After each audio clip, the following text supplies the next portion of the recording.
it happen. At DKP & Co Chartered Accountants, we are more than just accountants. We are business advisors, taxation consultants, and strategists that specialise in setting up businesses. We understand the client and give them the very best customised advice and strategies to achieve their goals. Visit our website dkpco.com.au or give us a call today on 03 9023 9370. Fast, proactive, personal. That's DKP & Co Chartered Accountants. Since 1998, Lanco Group has been providing superior civil engineering solutions and advice to developers, local government and service authorities across Australia. Lanco Group is known for delivering sustainable, efficient solutions.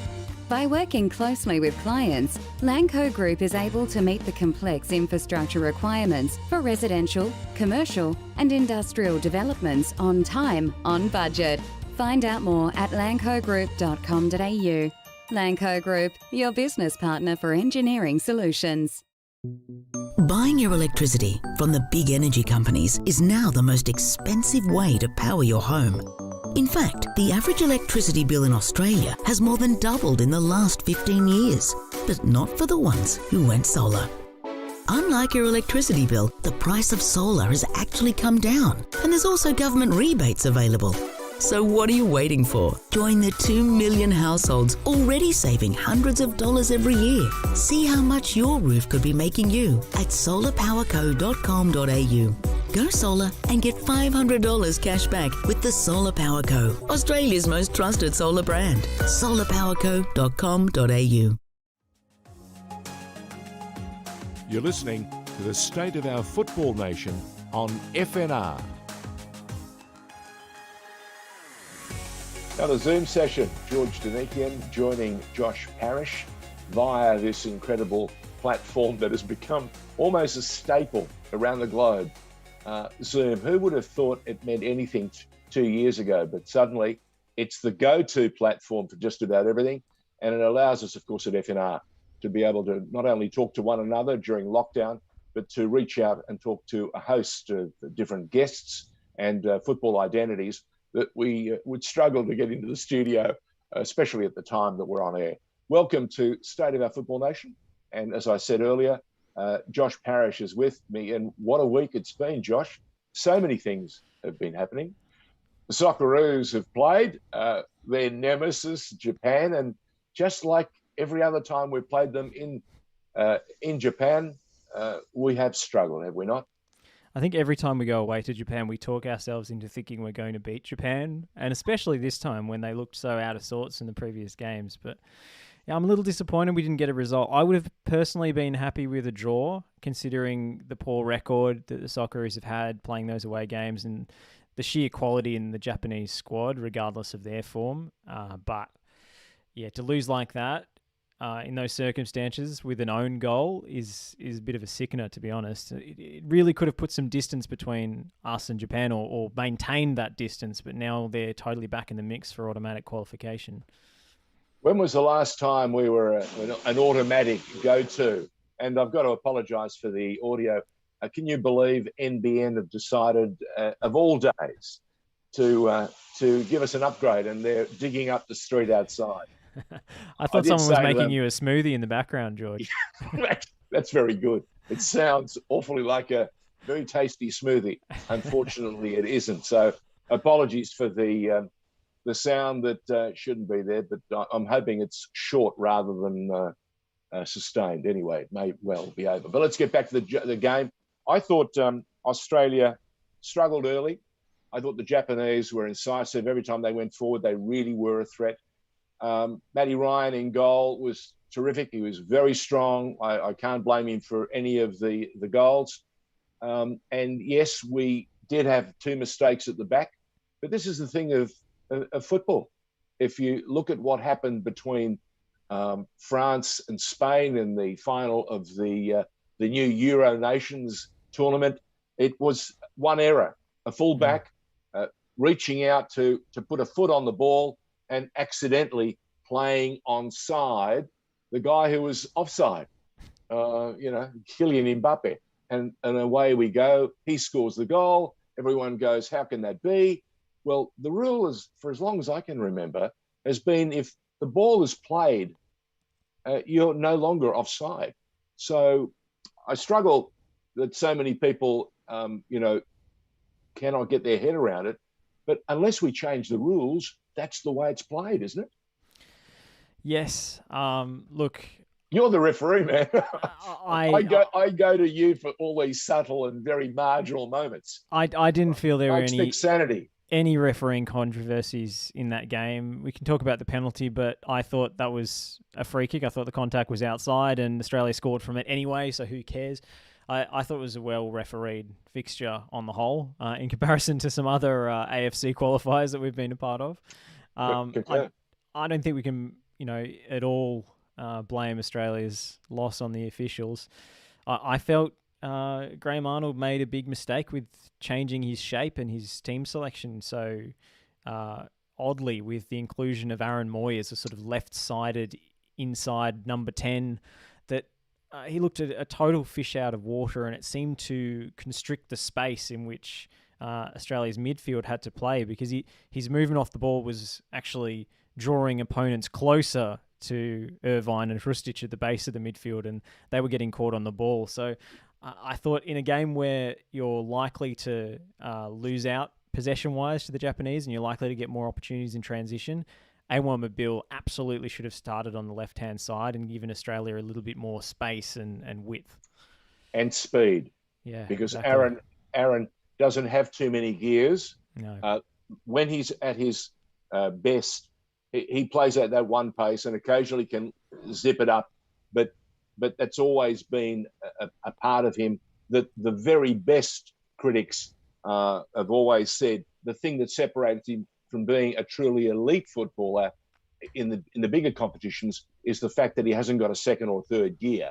And as you say, Awan Mabil has 3 or 4 gears and then overdrive when he needs it, which is terrific. I'm just wondering, this is a campaign. It's not a one and done game. And he needed to introduce Aaron at some stage.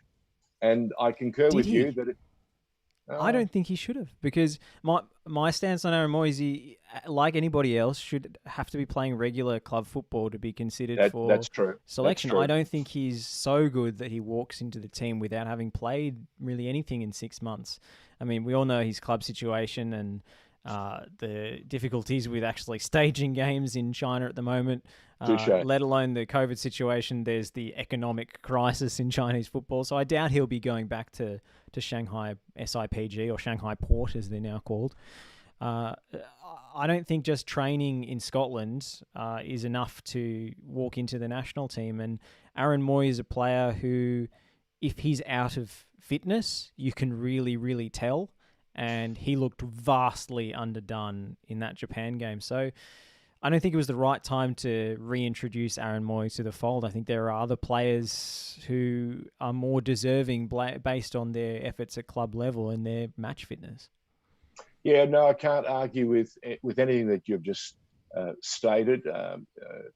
You look at the game, you watched, especially in the first 20 minutes, the first 25 minutes, and there were instances where our play was suddenly halted because either of a misdirected pass or he just was a pace or a step off getting the ball and making an incisive pass to another support.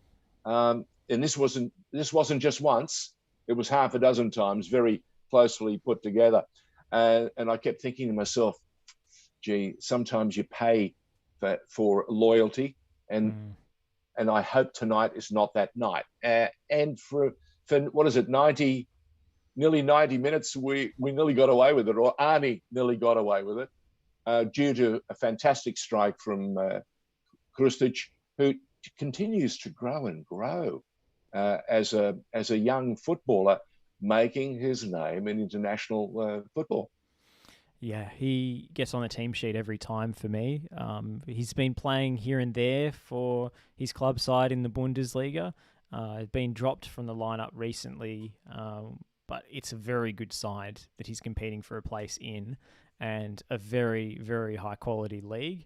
And as the commentator Derek Ray told our good friend Joey Lynch the other week in a podcast, if it doesn't work out for him at Eintracht, there will be Bundesliga clubs lower down the league who'll be queuing up for his services, because he's got a level of technical precision and a level of maturity that belies his inexperience at international level. So I'm thoroughly impressed with Hrustic. I'm still not quite sure what his best position is, but I think the team's always better with him in it. And I didn't feel that some of the mistakes that were attributed to him at the base of midfield were really his fault. I felt there was some poor movement from those around him, or not giving him the ball quickly enough, that actually left him in the lurch a little bit.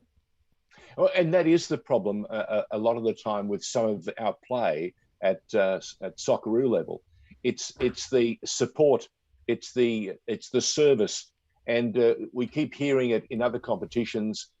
For example, one of the challenges that one of the key strikers in the world, Harry Kane, playing for Spurs, he's just not getting the service. And indeed, when England played Hungary the other night at Wembley, that was, again, the one thing that they're not providing him on a consistent basis. And he's the sort of guy that thrives on opportunity. Those opportunities aren't coming.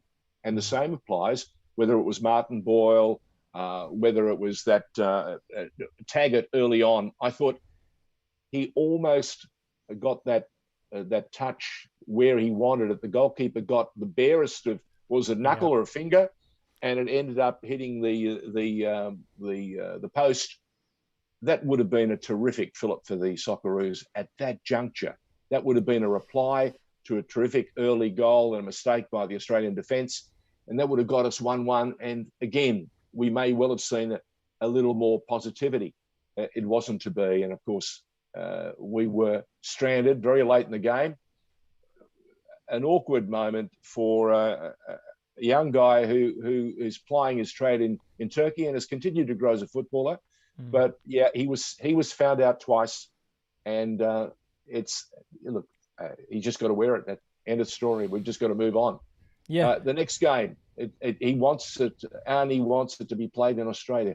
Are we likely to see some of these restrictions open? I'm hearing there's some good news for the Matildas game coming up, especially the one at Combank, the new Combank, the newly named West. What is it?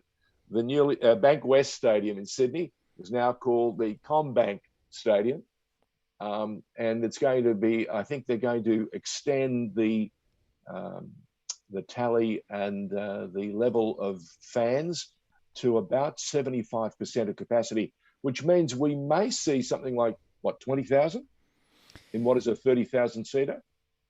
Yeah, hopefully. And I just hope the game can go ahead as planned, regardless of, what percentage of crowd is permitted and so forth. I mean, that was almost the entirety of Graham Arnold's post-match interview, dedicated to pleading with the Australian government to help them out in terms of staging the game, because Australia in World Cup qualifying has always relied on home form, especially since we've moved into Asia, to get results. Our away form is always quite spotty, and then home we've been, not unbeatable, but very, very, very solid with home World Cup qualifying fixtures. So it's a major disadvantage to have to play at these neutral venues in the Middle East, and it's not good for Socceroos fans who have these terrible time zone differences, trying to get up at 2, 3, 4 in the morning to watch the team. And it's not good for the players because they have no atmosphere and no familiarity with the circumstances. So if the Socceroos can get a home game against Saudi Arabia, I would like our chances. If it's at a neutral venue, which is much closer to Saudi Arabia than it is Australia, notably, somewhere in the UAE or Qatar or wherever, that probably hands them the advantage. So it's going to be a tough game. Saudi Arabia is playing well.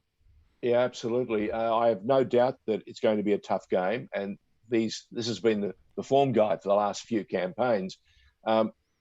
It seems to me that we are the testing team for the World Cup next year in Qatar, because we're the ones that are playing at Doha and making sure that the stadiums not only look the part, but have everything worked out. So when the World Cup clicks over, everything tees off beautifully, and the sound looks good. The cameras are in the right position, and the grass is spectacular.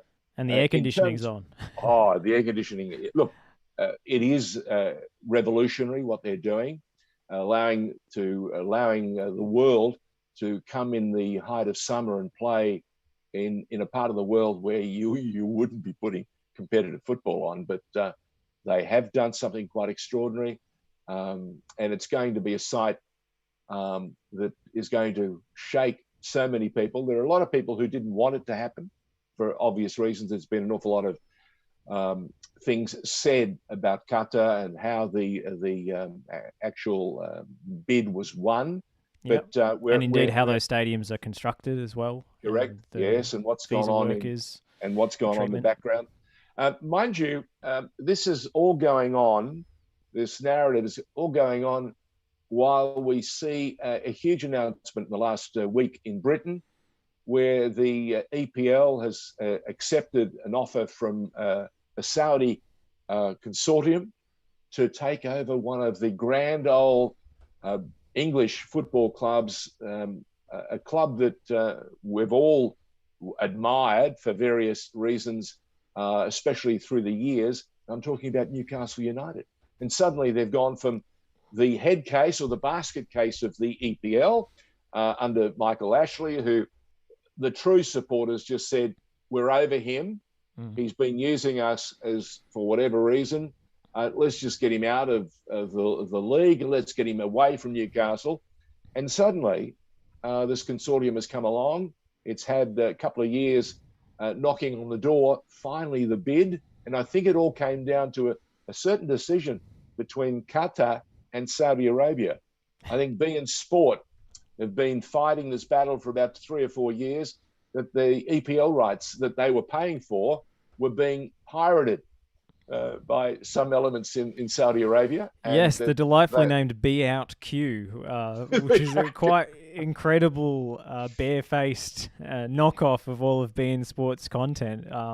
It's an extraordinary situation. It's so brazen. It is brazen.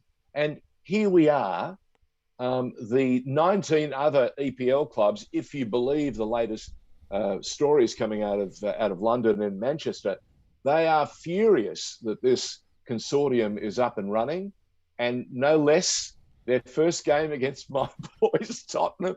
The last thing I wanted to see was a fired up St James's Park and Newcastle, hungry, and look, it's going to be electric. Can I tell you? The coverage will be electric. It'll be if you don't want to see the whole game, there'll be a mega version of it, and it's not because it's that important, but because of the significance of the deal, everything now is going to be elevated, because everyone's saying, we've seen the model that Manchester City threw up. We saw how Chelsea's reputation and career and CV advanced immeasurably when this outside money in the shape of Roman Abramovich entered the EPL, changed their fortunes. And hey, we are suddenly the richest club in the world, capital W. What do you think? Is it going to be a super exciting weekend? Yeah, I think there will be a buzz about Newcastle. I'm a little bit uneasy about that buzz, if I'm honest, given the people in charge. Andrew Peacock, who you know. Adam. Adam Peacock, I'm sorry, I apologise. Freudian moment. I knew an Andrew Peacock who really was almost that far away from being Prime Minister of Australia once upon a time. Yes, indeed. The name did sound familiar, George, but not the right one. But Adam Peacock, who's done a tremendous job with Fox and is doing some writing on the side. Look, his family have been Newcastle through and through. And he wrote a piece, I think, the other day with a very heavy heart and a very shaky conscience, saying there's a part of me that just cannot wait to see Newcastle in this new era. And there's a part of me that goes, should I care about what Amnesty International is saying? So there's look, we saw it only a few weeks ago on Four Corners on the ABC when they ran a story that was heavily advocated by Amnesty Australia, talking about the sports washing and so on that has gone on or appears to have gone on. Well, I think the stakes have changed immeasurably. If you thought Australia was a story worth looking at, I think we pale very much in front of what's just transpired in Britain. Huge state of affairs. And I think Newcastle will emerge, and it won't be immediately, because we've seen even with Melbourne City, the takeover that was originally Melbourne Heart. Mm-hmm. It took a few years, and I remember hearing from the hierarchy, the City Group, saying to us, it won't happen overnight. It cannot happen. We have to play within the time frame and the rules. We can't just throw money at them. And the same applies with the fair play initiatives in Britain. I don't believe they can go and spend £500 million in the next week, can they? Well, it's going to be interesting in January. It's funny looking at Forget January. I just said in the next couple of weeks they can't spend £500 million. No transfer window open at the moment, unfortunately. But does the coach stay? Here's a question I have for you: does their coach stay? If they want to endear themselves to Newcastle supporters immediately, which, you know, the supporters with dollar signs in their eyes have probably already been endeared to His Excellency Mohammed bin Salman. But if they want to really cement their hero status with these fed-up Newcastle United fans, they need to look no further than sacking Steve Bruce immediately. He is a symbol of all the mediocrity at Newcastle. I don't know if it's really his fault, but the Newcastle fans hate him, so he is out of there. Okay. Here's the question I have for you. Can you see a coach immediately you could pick up and drop straight in? Antonio Conte, straight away. But Conte says he doesn't want it. Does he? Okay, I haven't seen those comments. Antonio Conte says he will take any other group that's that much closer. He wants to win the title. Yeah. He doesn't want to build. We're hearing it in a host of other sports where coaches come in and they realise they have a 4, 5, 6 year opportunity to build a squad from almost naught. Now, it's not quite naught at Newcastle, but they're in the lower reaches of the EPL.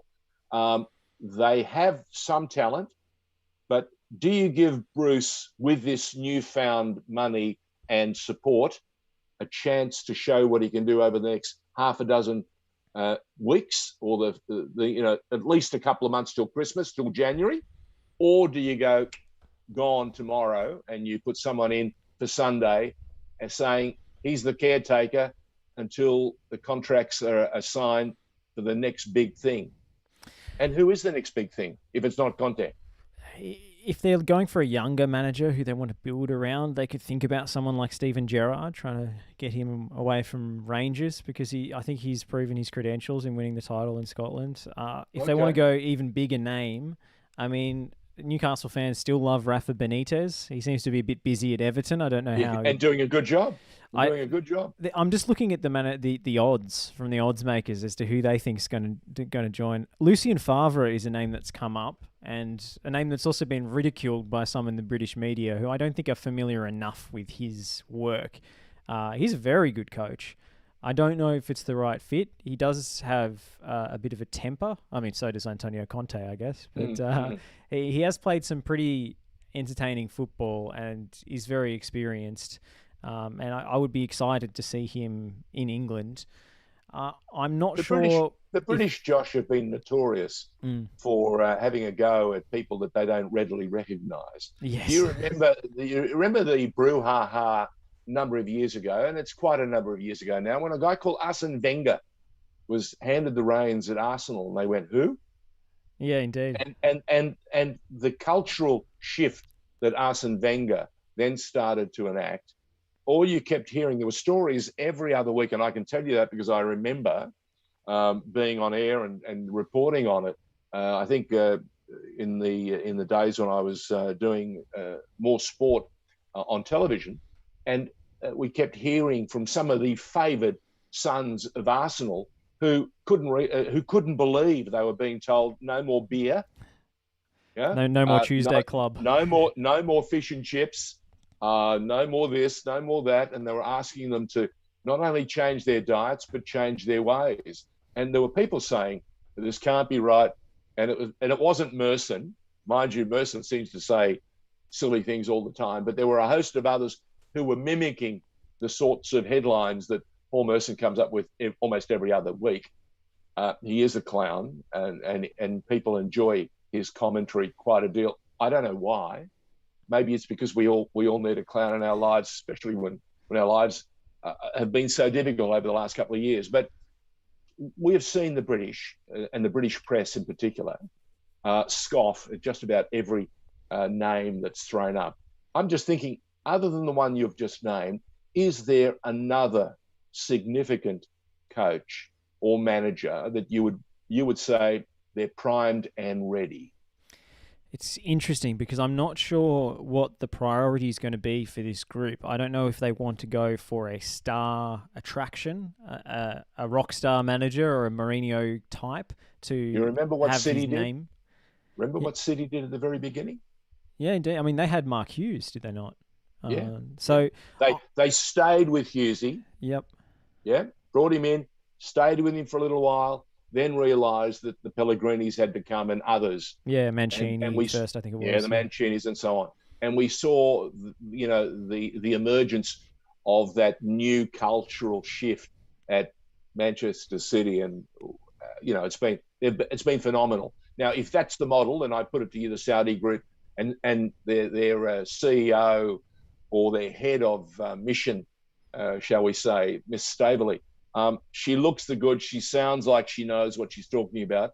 And it would be terrific to see her lead a consortium that really kicks the EPL right between the ribs, because they need it. Lord knows they need it.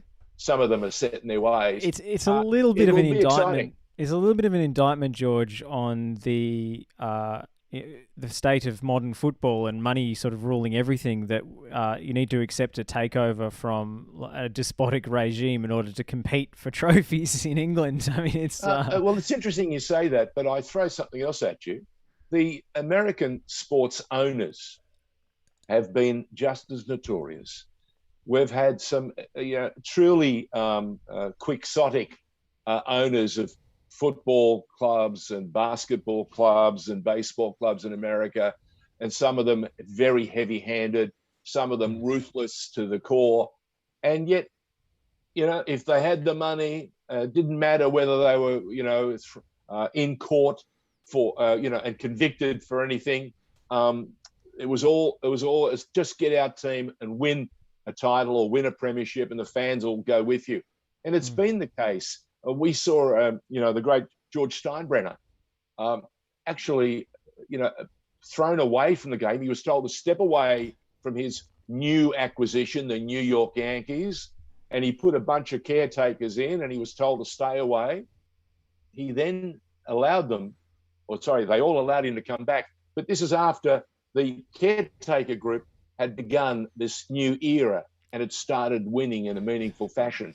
So it wasn't Steinbrenner. It was Steinbrenner's money that got the New York Yankees back into this dynasty mode. But, his reputation goes back, and it was littered with some very interesting stories. So sport, it's a very different commodity. It's not a government. No. The politics is very, very different. Even some of the sports that we know so very well, littered with chairmen and presidents who've had reputations that have gone like this. They've gone higher than the Bezos rocket and come down a little harder. Yeah, I mean, maybe I'm starry-eyed and naive, George, but I long for something beyond franchises and something approaching fan ownership, or valuing football clubs for the community assets that they are, rather than I think the Germans have done a fabulous job keeping exactly. the Bundesliga. Yeah, I mean, people say it's an uncompetitive division, but if you actually see the atmosphere at Bundesliga games, the fans care very deeply. And matters to them so much more because they have a stake in the decision making, and they feel that they belong to the club because they own it. It's really quite something, and I think it generates a less transactional and more a tighter bond between club and fans, the model in Germany, and I think that's why their attendances are still the highest in world football. Look, I've watched the Bundesliga, and it's been an extraordinary league. Yes, you're right. There's been Bayern München, and they are, quite something, and they've been a powerhouse forever and a day. But they've had some of the biggest names in German football forever and a day. Yep. And when you're going to have, such influential people of that caliber, who have been competitors, who have been winners.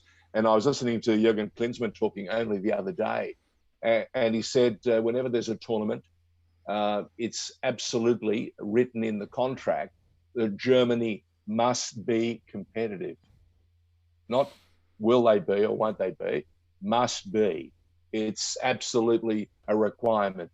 And maybe it is the Bundesliga that Newcastle should look to for their next manager. I mean, they're probably leading Europe in terms of coaching and innovation when it comes to football. I don't love all the innovations. I despair a little bit at Julian Nagelsmann wanting to put earpieces in his players' ears so he can communicate with them like NFL quarterbacks, but he seems to want to play all his puppets and pull all the strings at once and automate everything without having players make their own decisions. But I think you're absolutely right. The game is always evolving in Germany, and I think that's where you see a lot of the innovation these days. So maybe that's where Newcastle should look if they're going to look within England for their next coach. I think if maybe he doesn't have the name recognition and the star quality, but I think he's done a fabulous job, and that's Graham Potter at Brighton. Oh yes, who I think is an amazing young coach who is doing great things with meager resources. But you saw the level of vitriol directed against him when he was put up as a potential name for Tottenham Hotspur, and it's silly. They went Potter, and this is one of the challenges. Whichever organisation now is in control, and it will be stably in, as the consortium, they've got to have that courage of their convictions. I'm sure deep down, now that we know that they're in, they've got all the, as they say, the balls in the right order. And I put it to you that there are contracts ready to be signed. I would think they're that far advanced, even if they're not telling us and they're not showing all their cards to, and why should they? Because at the end of the day, it's all about competition. And I would keep all my cards to myself, thank you very much, until I needed to play them. And I put it to you that it's going to be one heck of a journey.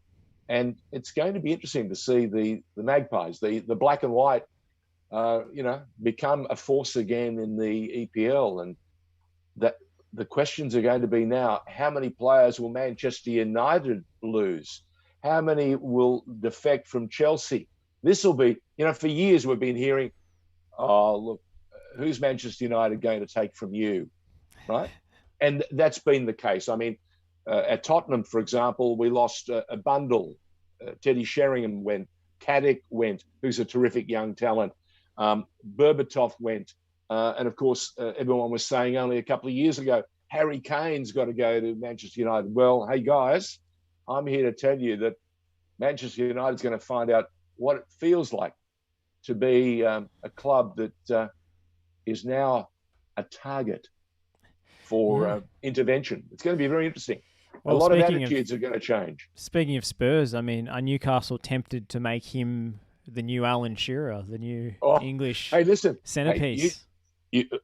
The first thing that's got to happen at Newcastle this weekend, Shearer's bar has got to return. Because apparently when Shearer fell out with Michael Ashley, he changed the bar and he called it, I think, the 9 bar or whatever, or the Strikers bar. But I think if you want to show this real change at Newcastle, bring back Shearer's name because he deserves it. Fantastic talent. And his reputation among fans survived a relegation even. So Correct. that Correct. shows you how high regard he's held. We've got some comments, George, on the national team. Michael says next game against Saudi will be tough. We agree on that front. Robert says we need Lecky back in the next game. Said Bates should have been taken off early. And he thinks Hrustic is better as an attacking midfielder as opposed to playing at the base of midfield. Jung says the CSL, the Chinese Super League, is restarting next week and might have regular club games again. Interesting. They did suspend it because of COVID, and also they were trying to facilitate the Chinese national team's World Cup schedule, which I don't think has really benefited the Chinese national team if you look at their results. But anyway, and Brenton says the Matildas versus Brazil game will be 75% capacity, so 22,500 at Combank Stadium, as announced this morning. Fantastic. So that's a cracking atmosphere. Yeah, it will be, and Brazil will come looking to upset the Matildas, who just as of late haven't really hit their straps. I'm liking, though, the look of some of the youngsters. I love the introduction of the youngsters, and I love the look. I love the comment that we got about Hrustic playing further up as an attacking threat, because he's shown that he has that precision and he has a great eye for goal. And he can beat a player one-on-one as well. I don't mind him on the wing, on the right wing, coming inside onto his left foot, as we saw in his debut. I tell you what, I thought Martin Boyle did very well, cutting that ball back just that far. And yes, we didn't get the penalty, but again, who was attacking it? Hrustic. Yes, indeed. Correct. Exactly. So you play him up a little bit further up, we may get some more positive results. But hey, look. It's been a very busy week of football news, and it's trickling down. We're hearing more and more now about the new A-League. I noticed that immediately after the international between Australia and Japan, we saw a couple of teasers and a bit of a profile piece on the new Victory coach. Yeah, indeed. And Yeah. I'm looking forward to seeing Popper. We hadn't heard a word from Popper until the other night. Well, I mean, Victory have gone about their business quietly, and most of their communications have been less to the media and more directly to the email inboxes of their supporters. The messages from Anthony DiPietro to members, and indeed past members, if you're on the mailing list, you're getting it. They're usually notified of major developments and signings first, and it's part of, I think, a club strategy to make supporters feel like their opinions are valued and that the club is trying to significantly alter the model, I suppose, that has led to a couple of very, very poor seasons. And, you know, I've been pretty impressed with most of their off-field restructuring, and obviously Tony Popovich is a major acquisition as head coach. Yeah. But also, tell me something. What did you make of his comments? With regard to what specifically about the fact that it's the biggest club in Australia and it needs to get back to that footing. Victory creates headlines like nothing No, else. I liked it. I liked that approach immediately. Yeah. He put a marker down, and this is what it's about. He's here to lead the biggest club in Australia back to the top. And Tony Popovich still has something to prove. I like that. He's still got something to prove as an A-League coach, because he's never won an A-League championship. And if he didn't think he could do that at Victory, I don't think he would have signed the contract. No, I think he's learned an awful lot from his time at Perth Glory, and there's some interesting news that has come out of that. We've now heard that one of their stars the last half a dozen years, Castro, who has been just such a joy to watch in the A-League, has basically left that door closed. Now, Daniel Sturridge is the man who will come in and light the wick and try and get the purple flames to heat up the A-League. And I'm talking about now some of the attacking props that the Glory have. It'll be very exciting. And especially when the first time they play Melbourne Victory, that'll be also very interesting, because he will have put many of those players in the squad. He will have led them on a couple of campaigns. So interesting times. Yeah, Interesting times. I'm looking forward to that kind of showdown. I wonder if Castro is retiring. He is 39, but does he feel like he could get another season there? Or, he seems pretty happy in Australia now, so maybe he'll play in the NPL. Maybe he'll ride off into the sunset in his caravan. You're not old enough, but a long time ago, long time ago, there was a guy called Stanley Matthews who was knighted for his efforts, became Sir Stanley Matthews. He played for Stoke, mate, till he was 56. And that was in the upper reaches of the English First Division.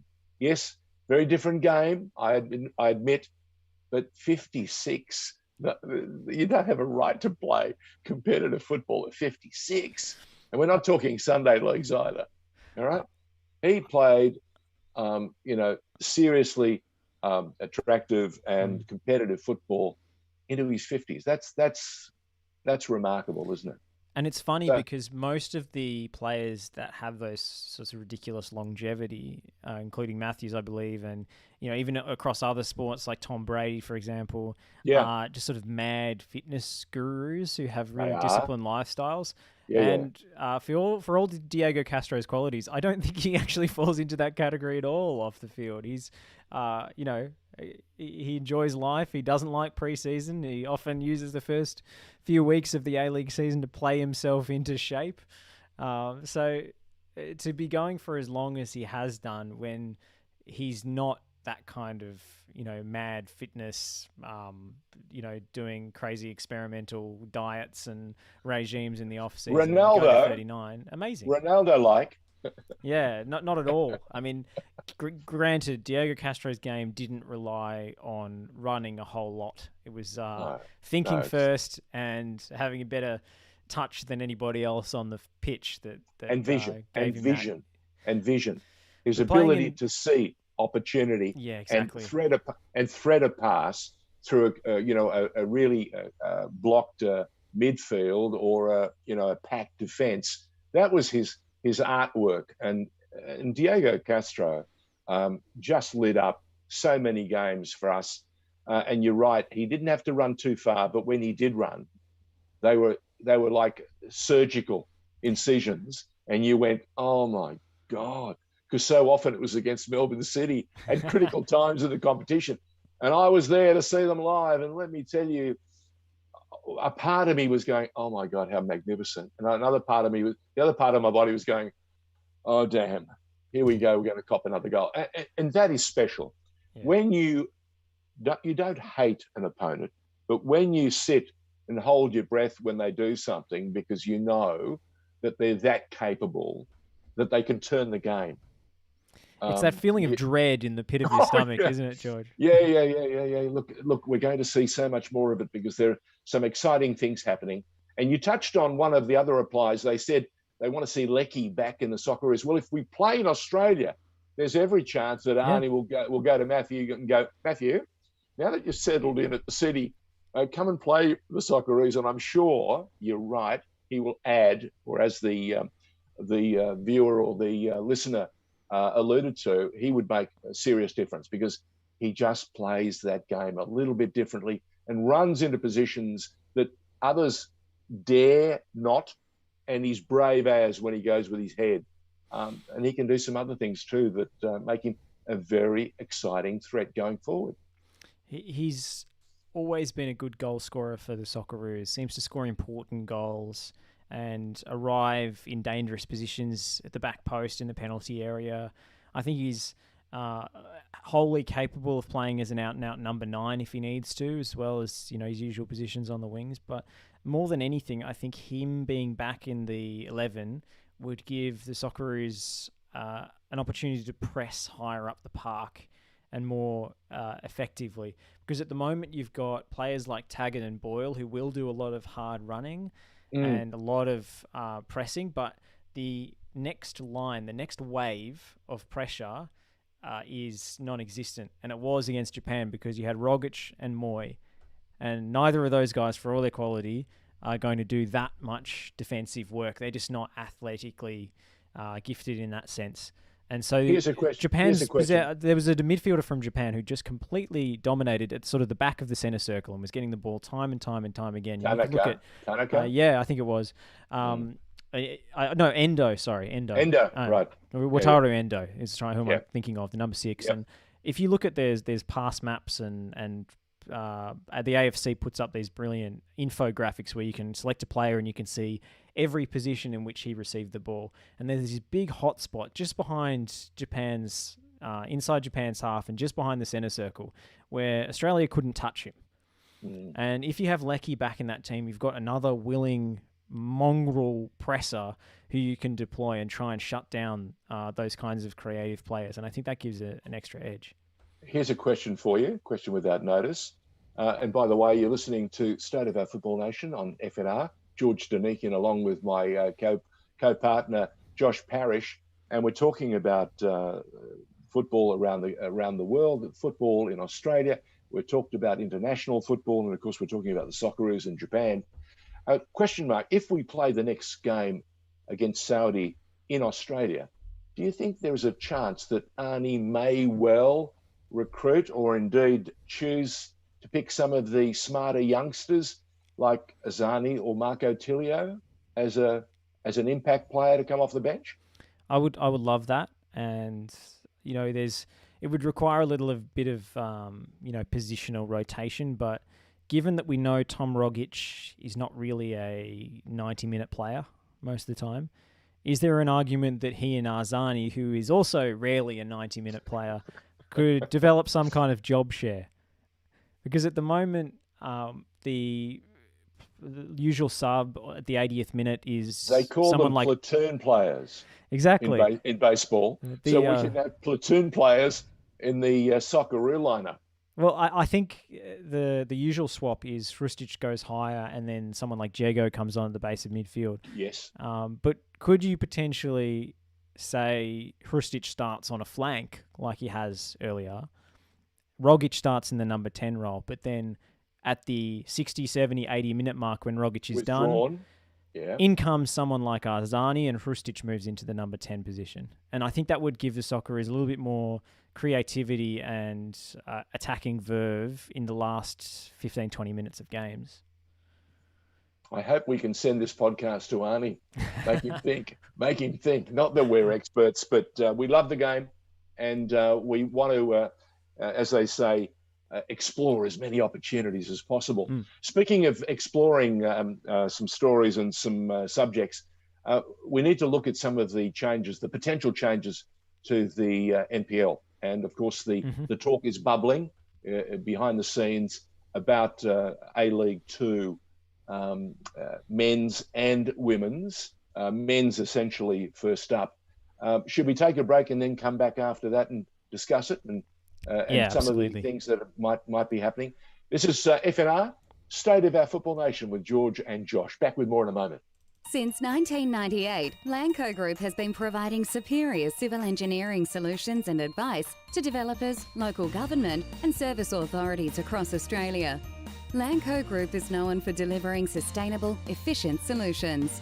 By working closely with clients, Lanco Group is able to meet the complex infrastructure requirements for residential, commercial and industrial developments on time, on budget. Find out more at lancogroup.com.au. Lanco Group, your business partner for engineering solutions. Buying your electricity from the big energy companies is now the most expensive way to power your home. In fact, the average electricity bill in Australia has more than doubled in the last 15 years, but not for the ones who went solar. Unlike your electricity bill, the price of solar has actually come down, and there's also government rebates available. So what are you waiting for? Join the 2 million households already saving hundreds of dollars every year. See how much your roof could be making you at solarpowerco.com.au. Go solar and get $500 cash back with the Solar Power Co, Australia's most trusted solar brand. solarpowerco.com.au. You're listening to the State of Our Football Nation on FNR.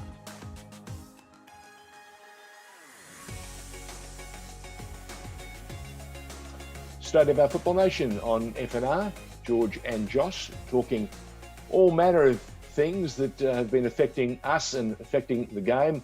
And of course, there's a brand new A-League season getting ever closer, and we're all excited and looking forward to not only seeing some of the youngsters and how they progress 1 year on, but we're also hearing that there's going to be 1, 2, 3, or 4 players from overseas who are going to add a very special luster to the game, and none more so than the man from the EPL, the former Manchester City, the former Chelsea, the former Liverpool man, Daniel Sturridge. I got very excited when I watched your face last week when we were talking about Daniel Sturridge, especially with Tony Sage, and you were saying he's got it covered. He's former Man City, former Chelsea, former Liverpool. There isn't a fan base that misses out unless you're. I don't think he played for Tottenham. So yeah, it's funny. I think one of the CFG employees and actually plays for Preston, James Poole, will be looking to catch up with Daniel Sturridge because they played in the same youth team when City made. I think they won the FA Youth Cup. I'm pretty sure James Poole was in the same team as him, and he's just moved clubs, gone to Dandenong Thunder, so he can be next door to Casey Fields where they're training now. But I'm sure he'll be at Amy Park when Perth come to play and looking to get a selfie with a teammate of yesteryear. It's funny that there's so many connections in the game that you stumble across. And I was going to say, if anyone can get a selfie, it'll be a former teammate. Exactly. Because I understand the foundations for those friendships, hang in there for a long time. The English system thrives on it, and it's part of the tradition, isn't it? You came along together, you understood, and you fought for one another. You also fought against one another. But at all times, those friendships, resonate, and you see it right across the league. You see it in international football, especially during the recent international change. I was watching Argentina lining up against Uruguay. And of course, half the players know one another. They've played with one another. It was Messi, Godin. It was Suarez, Lo Celso, Romero, and on it went. It was, look, this is the world. It's global. It's a global game. The players play on so many different stages, and they're bound to run into one another. And on one level, it's exciting. As an old time fan, it gets a bit irritating when we've lost and they all hug and smile and shake hands with one. I sit there and go, no, do that off the field, so I don't have to watch it, so I can live in my little space that says, I hate that player. You know what I mean? Well, George, speaking of the NPL, we should give an update as promised on Twitter by yours truly, because it's D-Day. Have you got something for me? Well, it is meant to be D-Day. Are we going to get a decision tonight, do you think? We will get a decision one way or another, is what I've been told. This is the final vote from the FV board on the proposal, and we should have an official announcement tomorrow if successful. Bring us up to speed. For those that haven't caught up, just round it out and explain to all and sundry what the decision is about tonight. So a few weeks ago, Football Victoria declared the NPL season, both men's and women's, null and void, and that held across all state league competitions as well. And no champions were awarded, no promotion and relegation. And that's the crucial part, promotion, because so many clubs had been on the verge of going up after investing considerable time and resources into their coaching and playing squads over the course of the season, and struggling to keep hold of sponsors who were wondering when on earth we're going to have a complete Victorian season and they're going to have an opportunity to progress. So 40 plus clubs have joined forces under the United Football Group banner, and we spoke to Dave Svetkovsky last week as one of their representatives. They've been lobbying Football Victoria to embrace a restructure as opposed to traditional promotion and relegation. And one of the options on the table that I think suits all parties is for promotion to be honoured. No relegation because the season wasn't completed, and promotion based on either ladder position or points per game if there's a discrepancy in games played. And then, of course, there is nowhere to be promoted from NPL 1 at the moment. So that competition would swell to 16 teams. And NPLW, the women, would be expanded to 10 teams, which I think is sorely needed regardless of any restructure or any talk of abandoned seasons. So I'm hopeful that this will go through because I think it will lend a degree of... it will be reinvigorating, I think, for a league that's threatening to go stale with the third campaign in a row with the same teams. And, those clubs who've had such amazing campaigns and after 2/3 of a season complete have missed out, won't be feeling so aggrieved and heartbroken going into next season. I think it's a big win for all parties, and I'm hoping Football Victoria gives it the green light. I know there are logistical challenges with venues and so forth, with more games in the top flight, but I don't think they're insurmountable. No, I agree. We talked with David last week, and we said to him, do you think they can be brave enough and bold enough to reimagine next season? And he got excited by that talk. And I think he may have taken part of the podcast and offered it up as a bit of ammunition about what's possible if only we have the will. If we have the collective will, I think something can happen, and it would be delicious and appropriate if we could get the CEO to join us next week and talk some more about the decision making, which would be seriously exciting. The other thing I want to talk to you about is the new A-League season. As you know, new partnership, Channel 10 have started to flex some of their muscle. We've started to see some of their programming.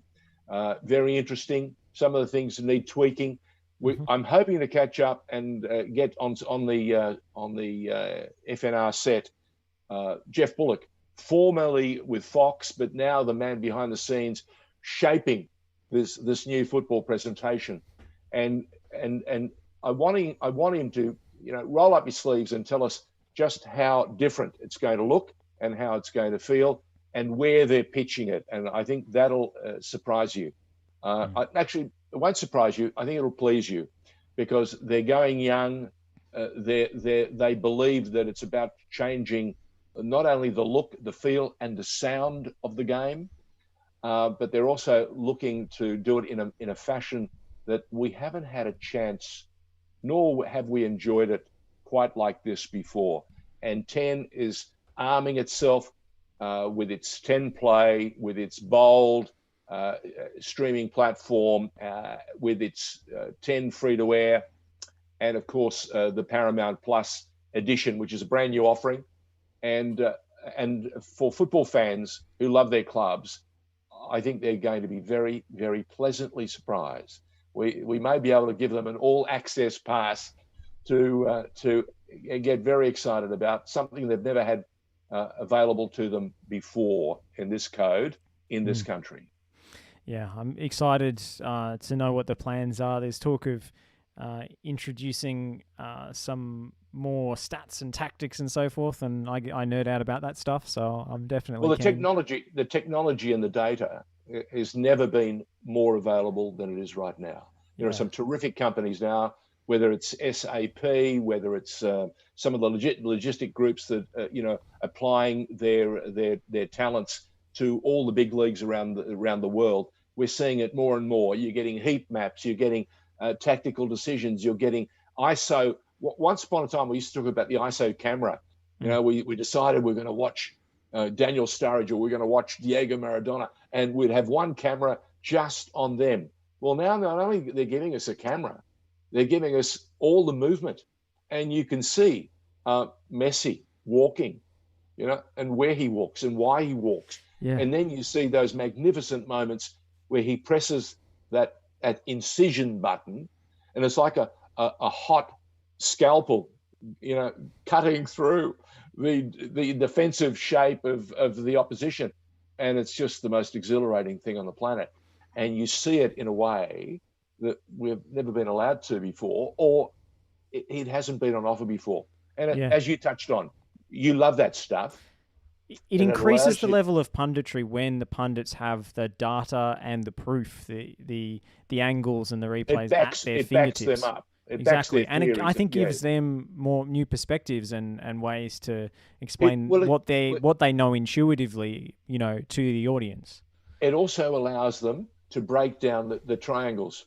We talk about diamonds and this, and once you see them and how they work, and that's a completely new way of interpreting the game for a new audience. And I think it's sensational. Mate, But George, it's we almost better time go. for us to go.